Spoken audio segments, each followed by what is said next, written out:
যে 7টি মাসআলার কথা বলতে চাই শীত উপলক্ষে, তার ভিতরে প্রথম মাসআলা হলো শীত উপলক্ষে ওযুর মধ্যে আমাদের বেশ কিছু ত্রুটি হয়, যার কারণে অনেক সময় ওযু হয়ই না। শীতের সময় আমাদের ত্বকটা শুকনা থাকে, চামড়াটা সাধারণত কি থাকে, একটু শুষ্ক থাকে।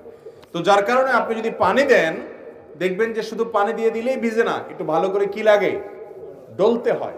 বিশেষ করে কয়েকটা অঙ্গ, 2 পায়ের গোড়ালি, এগুলো দেখা যায় যে শুধু আপনি টেপের সামনে পা ধরলেন তাতেই শুকায় যায়, ভিজে যায় না, বরং শুকনা থাকে, অনেকের পা ফেটে থাকে। এই জন্য এটাকে ডলে ডলে কি করতে হয়, ভেজাতে হয় এবং ধুইতে হয়, পানি লাগাইতে হয়। কারণ ত্বক যদি শুকনা থাকে ওযু হবে। অনেকের দেখবেন যে শীতের সময় কোন রকম এরকম টেপ দিয়ে পানি নিয়ে এভাবে মেরে দিয়ে শেষ, কোনই শুকনা থেকে যায়। এই জন্য এগুলোকে ডলে ডলে ধোয়া। অনেকে আছে মুখ ধোন কোন রকম তাড়াহুড়া করে, কানের লতি, এই যে গোড়ার অংশ, চুলের অংশ, গোড়া, এগুলোতে দেখা যায় শুকনা থেকে যায়। নবী করিম সাল্লাল্লাহু আলাইহি ওয়াসাল্লাম বলেছেন, ওয়াইলুল লিল আকাবি মিনান নার, তোমাদের পায়ের গিরা গোড়ালি এগুলোকে জাহান্নামের আগুন থেকে বাঁচাবা, কারণ এগুলো যদি শুকনা থেকে যায় সেগুলো জান্নাতে যাবে না, জাহান্নামে যাবে। এজন্য শীতের মৌসুমে বিশেষভাবে আমাদের ওযুর এই অঙ্গগুলো যেন শুকনা না থাকে সেজন্য ডলে ডলে ওযু করতে হবে। এটা একটা গুরুত্বপূর্ণ মাসআলা। আর ওযুর ক্ষেত্রে আপনারা একটা হাদিস নিশ্চয় খেয়াল করে থাকবেন যে নবী করিম সাল্লাল্লাহু আলাইহি সাল্লাম যেখানে ওযুর কথা বলেছেন সেখানে ইসবাগের কথা বলেছেন। আসবিগুল ওযু, আসবিগুল ওযু আই আকমিলুল ওযু, মানে ওযুকে পূর্ণাঙ্গভাবে করো, ভালোভাবে করো। ওযুতে কোনো প্রকার অলসতা করতে হয় না। আমরা দেখা যায় গরমের সময় খুব লম্বা সময় নিয়ে ওযু করি, শীতের সময় আসলে দেখবেন মসজিদের ওযুখানাতে মানুষ নাই। আসর মাগরিব এশা এই সময় তো ওযুখানা দেখবেন যে খালি, অন্য সময় সিরিয়াল পড়ে থাকে। এর একটা কারণ হলো যে ওই যে ওযু ধরে রাখার চেষ্টা করে অনেকে, আবার অনেকে ওযু করে ঠিক আছে কিন্তু করলেও খুব হুলস্থুল করে, 1 মিনিটের ভিতরে ওযু শেষ। কারণ ঠান্ডা থেকে বাঁচার জন্য কোনো রকম পানি মেরে দিয়ে দৌড় দেয়। এটা তো ওযু হবে না ভাইরা আমার, যদি শুকনা থাকে। 2 নম্বর মাসআলা হলো, যদি কেউ চান শীতের সময় পাও ধোবেন না, বিশেষ করে অনেকে আছেন এজমার রোগী, তাদের পাও ভিজাইলে অসুবিধা হয়, পায়ে পানি লাগালে তাদের সমস্যা দেখা দেয়। সমস্যা হোক বা না হোক, সর্বাবস্থায় আপনি চাইলে শীতের সময় শুধু না অন্য সময়ও করতে পারেন, শীতের সময় বেশি দরকার, সেজন্য শীতের আমল হিসেবে বলছি। আপনি চাইলে পূর্ণাঙ্গ ওযু করলেন, কথার কথা দুপুর বেলায় বা সকাল বেলায় ওযু করলেন, হাত ধুলেন, মুখ ধুলেন, মাথা মাসা করলেন এবং পাও ধুলেন। পাও ধোয়ার পর অর্থাৎ পূর্ণাঙ্গ ওযু করার পর ওযু অবস্থায় যদি আপনি মোজা পরেন এবং মোজাটা যদি চামড়ার হয়, চামড়া মোজা হলে সর্বসম্মতিক্রমে মাসা হয়ে যাবে। কাপড়ের মোজা হলে মাসা হবে কিনা ইখতিলাফ আছে। তবে আমাদের আজকাল যেসব মোজা পাওয়া যায় একেবারে পাতলা, পরলে পার ভিতরে ফাঁকা দেখা যায়, এটা পরে নরমালি হাঁটা যায় না অনেক দূর পর্যন্ত, এগুলো তো মাসা কোনো হওয়ার কোনো সুযোগ নেই। তো যাই হোক, আপনি যদি ওযু করার পর এরকম মোজা পরেন তাহলে সেক্ষেত্রে সেই মোজা পরা অবস্থায় আপনার বাড়িতে অবস্থান থাকাকালীন করলে 24 ঘন্টার মধ্যে ওই মোজা খোলা ছাড়া আপনি ওযু করতে পারবেন। কিভাবে? আপনি হাত ধুলেন, মুখ ধুলেন, মাথা মাসে করলেন, পা ধোয়ার সময় আসলে আপনি ভিজা হাত দিয়া পায়ের উপরে, তলায় না, উপরে এরকম করে একটা টান দিলেন ডান পায়ে, আবার আরেক হাত ভিজায়া বাম পায়ে এরকম একটা টান দিলেন, বা ভিজা হাত দিয়া দোনো পাও আপনি টান দিলেন। তো এইভাবে মাসাহ করার মাধ্যমে পাও ধোয়ার কাজ হয়ে যায়। এবং এটি আহলুস সুন্নাহ ওয়াল জামাতের গুরুত্বপূর্ণ একটা আকীদা যে তারা আহলুস সুন্নাহ ওয়াল জামাতের সকলেই মাসাল খুফাইন বা মুজার উপরে মাসা করাকে জায়েজ মনে করে। নবী করিম সাল্লাল্লাহু আলাইহি সাল্লাম মাসা করেছেন, আলী রাদিয়াল্লাহু তাআলা কে নির্দেশ করেছেন, বিধায় মুজার উপরে মাসা করলে সওয়াব কোনো কম হবে। আমাদের সমাজে কেউ মুজার উপরে মাসা করলে অনেক মুরব্বীরাও বলে যে বাবা এই বয়সে তোমরা মুজা ধরছো, হ্যাঁ এখন তো সাহস করো পাও ধো। না ভাই, মুজার উপরে মাসা করলে সওয়াব একটুও কম হবে না। তো শীতের মৌসুম বিশেষ করে মুজার উপরে মাসা করা আমলটি করা যেতে পারে। অনেক মুরব্বী আছেন, অনেক অসুস্থ মানুষ আছে, এজমার রোগী আছে, কষ্ট হয়, তারপরও সে মুজার উপরে মাসা করে না, না জানার কারণে। তো ভাইরা আমার, মুজার উপরে মাসা করা যায়, চাইলে অন্য সময়ও করা যায়, শীতের সময় বেশি দরকার, সেজন্য এটা শীতের মাসালা হিসেবে বললাম। নাম্বার 3, তৃতীয়ত একটা গুরুত্বপূর্ণ মাসআলা হলো, শীত যখন তীব্র হয়, অনেক হাড় কাঁপানো শীত যখন শুরু হয়, দেখবেন যে গ্রামে শহরে, বিশেষ করে গ্রামে বেশি দেখা যায় অনেকে চাদর মুড়ি দিয়ে নামাজ পড়েন। আছে না নাই? চাদর মুড়ি দিয়ে নামাজ পড়েন, অর্থাৎ এমন ভাবে চাদর পরেন যে নাকটা সহকারে ঢাকেন, যাতে করে নাক দিয়া ওই যে আপনার কুয়াশা টুয়াশা না ঢুকতে পারে, যাতে করে শীতে চেহারাটা কষ্ট না হয়। সেজন্য পুরো চেহারা ঢেকে শুধু চোখ দুটো খোলা রেখে অনেকে চাদর পরেন। আছে না এরকম? মাথা আপনি চাদরে লাগান, কোনো অসুবিধা নেই, কিন্তু আপনি মুখ ঢাকেন তাহলে সেটা মাকরুহ হবে।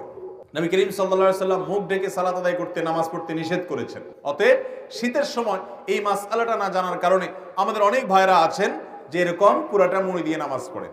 মহিলা হোক আর পুরুষ হোক, সকলের জন্য এক মাসআলা যে শীতের সময় হোক আর গরমের সময় হোক মুখ ঢেকে নামাজ পড়বেন না, নামাজের সময় মুখ খোলা রাখতে হবে। হ্যাঁ, কোন মহিলা এমন কোন জায়গায় যদি নামাজ পড়েন সেখানে গায়রে মারাম পুরুষ আসা যাওয়া করে, তাহলে পর্দার খাতিরে তিনি ঢাকতে পারেন, যদি তার অন্য কোনো জায়গায় নামাজ পড়ার সুযোগ ব্যবস্থা না থাকে। কিন্তু সাধারণ অবস্থাতে এটা করা যাবে না। এই জন্য ভাইরা আমার, শীতের সময় মাসআলাটাও মাথায় রাখতে হবে যেন মুখ ঢাকা না হয় আমাদের চাদর দিয়ে। অনেকে মাফলার দিয়েও করে, চাদর না, মাফলারে এমন ভাবে পেঁচায় শুধু চোখ দুটো বাইরে হয়ে থাকে এবং নাক মুখ সব মাফলারে পেঁচানো থাকে। এরকম করলে নামাজ হয়ে যাবে কিন্তু ত্রুটিপূর্ণ হবে এবং মাকরুহ হবে। নাম্বার 4, অনেকে শীতের সময় জ্বরের কারণে অথবা ঠান্ডা লাগছে, প্রচন্ড সর্দি হয়েছে, এই জন্য তিনি নামাজ পড়েন না। এখন কথা হলো যে আমার শীতের মৌসুমে জ্বর বা ঠান্ডা এমন ভাবে লাগছে যে আমি ওযু করতে গেলে অসুস্থ হয়ে যাব, তাহলে তার জন্য নামাজ মাফ কিনা? উত্তর হলো নামাজ মাফ না। তিনি প্রয়োজনে পানি গরম করে ওযু করবেন। পানি গরম করে ওযু করে যদি তিনি তার এই কষ্ট দূর করতে পারেন তাহলে ফাবিহা ওয়া নি'মা, ভালো। আর যদি না পারেন, গরম পানি করার মতো কোনো আয়োজন তার কাছে নাই এবং এত ঠান্ডা পানি যেটা ব্যবহার করলে তার অঙ্গহানি হতে পারে, অঙ্গ অবশ হয়ে যেতে পারে, অসুস্থতা দীর্ঘস্থায়ী হয়ে যেতে পারে, কষ্ট অনেক বেশি হতে পারে, সীমাহীন হতে পারে, অসহনীয় পর্যায়ের কষ্ট হতে পারে, এরকম মনে হলে সেরকম ঠান্ডা আমাদের দেশে খুব বেশি পড়ে না। যদি এরকম হয় তাহলে সে ব্যক্তি তায়াম্মুম করতে পারবে, তারপরেও নামাজ ত্যাগ করার সুযোগ। ইসলামের সবকিছুর বিকল্প আছে, নামাজের কোনো বিকল্প ইসলামে। আপনি সফরে আছেন, রমজানের রোজা রাখতে পারছেন না, অসুস্থ হয়েছেন, রোজা রাখতে পারছেন না, অসুবিধা নেই, অন্য সময় রেখে দিলে চলবে। নামাজের মধ্যে এটা চলবে? অসুস্থ আছেন আপনি, নামাজ অন্য সময় পড়লে হবে না, ওই অবস্থাতেই পড়তে হবে। দাঁড়ায় না পারলে বসে পড়বেন, বসে না পারলে শুয়ে পড়বেন। আপনি নামাজ হাত নাড়াতে পারছেন না, ইশারা করে পড়বেন, কিন্তু আপনাকে পড়তে হবে। মোহতারাম হাজিরিন, সেই নামাজ আমরা অনেকে পড়ি না, অনেকে অবহেলা করি। ইসলামের নামাজের চাইতে গুরুত্বপূর্ণ কোনো আমল আর নাই। আপনি অন্য কোনো আমল করেন বা না করেন, নামাজ না পড়ার কোনো সুযোগ আল্লাহ তাআলা আমাদেরকে বোঝার তৌফিক দান করুন। তাহলে ভাইরা আমার, 4 নম্বর মাসআলা হলো যে শীতের সময় জ্বর ঠান্ডা সর্দি যাই হোক না কেন, নামাজ ত্যাগ করা যাবে না, ওযু ত্যাগ করা যাবে না। প্রয়োজনে গরম পানি দিয়ে করবেন, প্রয়োজনে গরম পানির কোনো অ্যারেঞ্জমেন্ট না থাকলে আপনি তায়াম্মুম করবেন। গরম পানির কোনো ব্যবস্থা নাই, এটা জেলখানায় হতে পারে, বাসা বাড়িতে সবাই আশেপাশে চুলা আছে, চাইলেই গরম পানির ব্যবস্থা করা যায়, ফ্লাস্কে রেখে আপনি ওযু করতে পারেন। 5 নম্বর মাসআলা হলো, অনেকে জানতে চান শীতের সময় যে এই যে শীত বস্ত্র দানের কথা একটু আগে আমরা বললাম, শীতের সময়ের একটা গুরুত্বপূর্ণ কাজ হলো শীতার্ত মানুষের শীত বস্ত্রের ব্যবস্থা করা।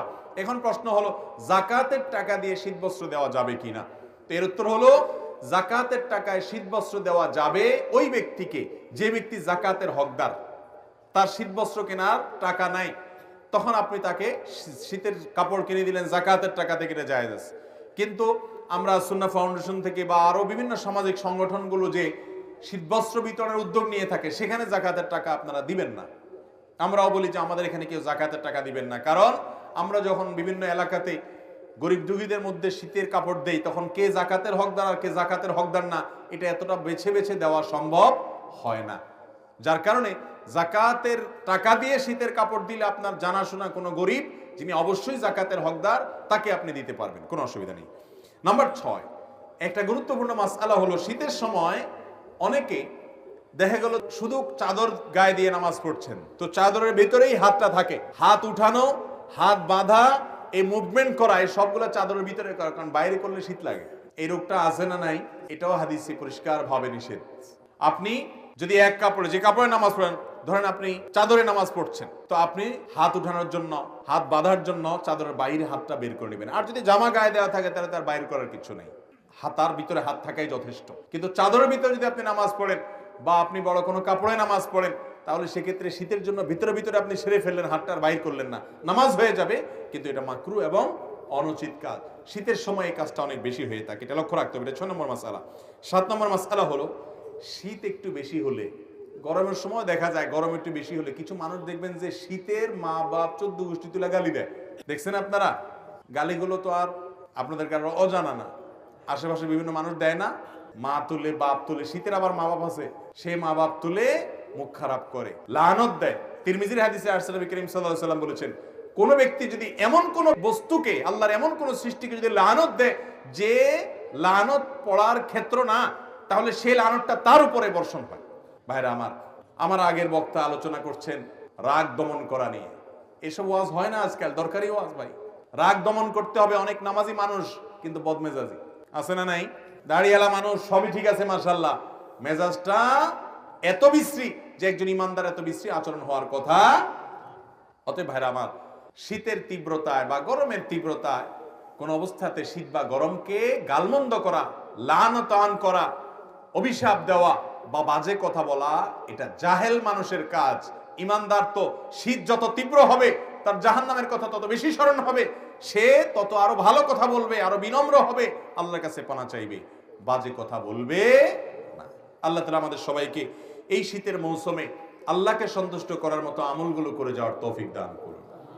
এবং শীত উপলক্ষে যেসব মাসআলার ব্যাপারে আমাদের বিশেষ যত্ন থাকা উচিত, সতর্ক থাকা উচিত, সেগুলোর পরে আমরা যেন বিশেষভাবে সতর্ক থাকতে পারি, যত্নশীল থাকতে পারি। আল্লাহ তাআলা আমাকে, আপনাকে, আমাদের সবাইকে আমল করার তৌফিক দান করুন।